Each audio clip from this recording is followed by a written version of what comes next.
ওরা কথায় কথায় শেকল পরায়, মোদের হাতে পায়, ওরা আমার মুখের ভাষা কায়রা নিতে চায়। পৃথিবীতে আমরাই সেই সাহসী জাতি যারা ভাষার জন্য জীবন দিয়েছি। আর এই ফেব্রুয়ারি মাস মানেই ভাষা আন্দোলন, বইমেলা, আবার ফাগুন আর ভালোবাসার মাস। তাই যত বাধাই থাকুক না কেন, ফেব্রুয়ারি মাসে কি আর ঘরে বসে থাকা যায়? হ্যাঁ তাই তো, আসলে ইচ্ছে থাকলেই উপায় হয়। ছোট বেবি আছে তাতে কি, পিচ্চিটাকে সহই চলে গেলাম বইমেলায়। প্রতি বছরই তো বইমেলায় যাই, কিন্তু এবার একটা বিশেষ গুরুত্বপূর্ণ উদ্দেশ্য ছিল।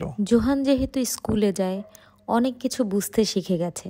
বিভিন্ন বিষয়ে তার ভীষণ কৌতূহল, প্রশ্ন করতে করতে আমাদেরকে তো একদম পাগল করে দেয়। তাই ভেবেছি এবারে ভাষা আন্দোলন ও বইমেলা সম্পর্কে ওকে পরিচয় করিয়ে দেব। দেখতেই পাচ্ছেন রাস্তায় কি পরিমাণ জ্যাম, এই জন্য বইমেলায় পৌঁছতে পৌঁছতে আমাদের অনেক দেরি হয়ে গেছে।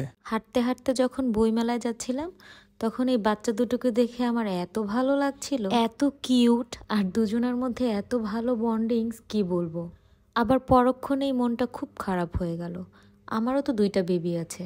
বাচ্চাদের ঠান্ডা লাগলে বা একটা হাঁচি দিলেও আমার হৃদয়টা কেমন ছিঁড়ে যায়, অথচ ওরা কি পরিবেশে কত কষ্টে বড় হচ্ছে বলুন। এই কারণেই আমাদের বাচ্চারা ধীরে ধীরে ফার্মের মুরগির মতো হয়ে যাচ্ছে, আর ওরা পৃথিবীর বাস্তবতা দেখে দেখে বুঝে গেছে কি করে লড়াই করে বাঁচতে হয়। বাহ, দারুণ বলেছ তো, এভাবে তো ভেবে দেখিনি কখনো। বাচ্চা কাচ্চা নিয়ে এত প্যারার মধ্যে থাকি, এজন্য এবারের বইমেলা এসে না খুব ভালো লাগছে।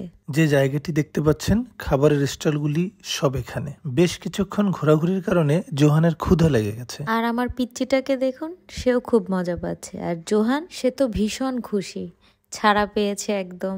সবকিছু ঘুরে ঘুরে দেখছে আর আমাকে প্রশ্ন করে করে পাগল করে ফেলছে। তো তারপর আমরা খেতে চলে গেলাম। খাবারের মান ছিল এভারেজ, কিন্তু দাম ছিল দ্বিগুণেরও বেশি। শুধু বইমেলায় নয়, বিভিন্ন প্রোগ্রামেই এমনটি দেখা যায়। আমার মনে হয় এ ব্যাপারে যথাযথ কর্তৃপক্ষের দৃষ্টি দেওয়া উচিত। তো তারপর আমরা মা ছেলে মিলে বিভিন্ন স্টল ঘুরে ঘুরে দেখছিলাম। প্রথমেই কোনো বই কিনিনি, শুধু দেখছিলাম কি কি বই কেনা যায়। এখনকার বাচ্চারা তো বই পড়ে না, আর আমরা বই পড়তাম লুকিয়ে লুকিয়ে। এর পেছনে অবশ্য একটা কারণ আছে। একটা বই শুরু করলে সেটা শেষ না করা পর্যন্ত আমার কেমন অস্থির লাগতো। তাই আম্মুর ভয়ে ক্লাসের বইয়ের নিচে গল্পের বই লুকিয়ে লুকিয়ে পড়তাম। আমার মতো কে কে আছেন জানাবেন। তবে আমাদের সময় বইয়ের আবেদন ঠিকই ছিল, কিন্তু সবচেয়ে বেশি আবেদন ছিল কিছু বিচিত্রা। বিভিন্ন ধরনের বিচিত্রা ও ম্যাগাজিন আমাদের সময় আকর্ষণের কেন্দ্রবিন্দুতে থাকতো সব সময়।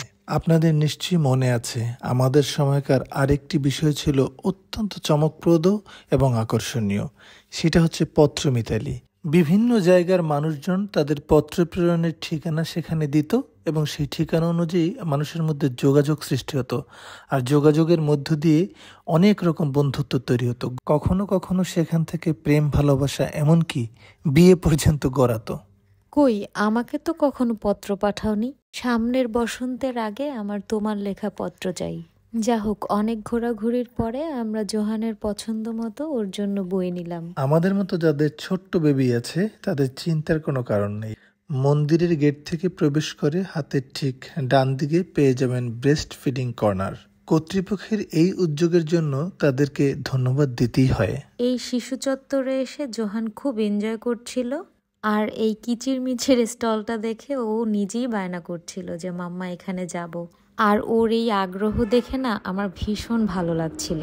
তারপর ওকে আমরা ওর পছন্দের বইগুলো দিলাম। জোহানের একটা বিষয় না আমার ভীষণ ভালো লাগে, ওকে যাই দেই না কেন ও ভীষণ অ্যাপ্রিসিয়েট করে। সবশেষে বাচ্চাদের যে কিডস জোন আছে সেটি কিন্তু আমার কাছে ভীষণভাবে ভালো লেগেছে। বই কেনার পাশাপাশি খেলাধুলায় অংশগ্রহণ করতে পেরে জোহানের বই মেলায় আসার আনন্দটা পূর্ণতা পেল। আর এই আনন্দের রেশ যাতে ক্লান্তিতে রূপ না নেয়, তার আগেই আমরা বাড়ি ফেরার পথ ধরলাম। আর সারাটা দিন কেমন কাটলো সেটা জোহানের এক্সপ্রেশন দেখেই বুঝে নিন। ও হ্যাঁ, আর আপনারা ভালো থাকবেন, ভালো রাখবেন।